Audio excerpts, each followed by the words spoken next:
کہ محمد وہ ہیں جنہیں انجیل میں فاروق کہا جاتا ہے، محمد وہ ہیں جنہیں زبور میں عاقب کہا جاتا ہے، محمد وہ ہیں جنہیں پہلے آسمان پر احمد، دوسرے پر مجتبیٰ، تیسرے پر مرتضیٰ، چوتھے پر مزکیٰ، پانچویں پر مجید، چھٹے پر مظہر، اور اس کو ساتویں آسمان پر مکرم پکارا جاتا ہے، جسے عرش بری پر حبیب کبریا لکھا جاتا ہے، جسے رب کی کرسی پر رسول اللہ لکھا جاتا ہے، جسے آل جہنم عبد الجبار کہتے ہیں، جسے آل جنت عبد الکریم کہتے ہیں، اسی محمد کا نام موسیٰ تیری کتاب تورات میں موجود ہے، تابا تابا کہہ کے رب نے محمد محمد کہا ہے۔ اسی نام نامی کو یہی نافرمان ایک لمحے میں پڑھتے ہوئے اس نے بے ساختگی میں محمد کے نام کو چوما تھا، سینے سے لگایا تھا۔ اس کی 200 سال کی نافرمانی رب نے محمد کی محبت میں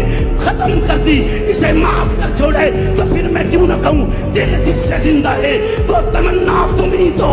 وہ محمد جسے رب نے پہلے خلیفۃ اللہ کا بھی سردار بنایا، وہ محمد جسے رب نے خلیل اللہ کا بھی سردار بنایا ہے، جسے رب نے کلیم اللہ کا سردار بھی بنایا ہے، جسے رب نے روح اللہ کا سردار بھی بنایا ہے۔ قرض 1,44,000 کم و بیش وہ مقدس نفوس، جن مقدس نفوس کے لیے یہ کہا جائے تو بے جا نہیں ہے، وہ اپنے زمانے کا ہر ایک فرد حسین ترین ہے، اپنے زمانے کا ہر ایک فرد بہترین ہے، اپنے زمانے کا ہر ایک فرد بہت بڑا عالم ہے، اس سے بڑا عالم اس کے زمانے میں نہیں، اس سے زیادہ حسین اس کے زمانے میں نہیں، اس سے زیادہ بہترین اس کے زمانے میں نہیں، اور ان سب پر جسے سردار بنایا گیا اس جیسا اس کائنات میں کوئی اور نہیں ہو سکتا۔ اسی لیے تو انسانیت صدقے کے اٹھی ہے، لا يمكن السلام کما کان حقہ، بعد از خدا بزرگ ہوئی، جس سے مختصر انسانیت آپ کی مدح کر ہی نہیں سکتی ہے۔ وہی موسیٰ جو لمحہ بھر کے لیے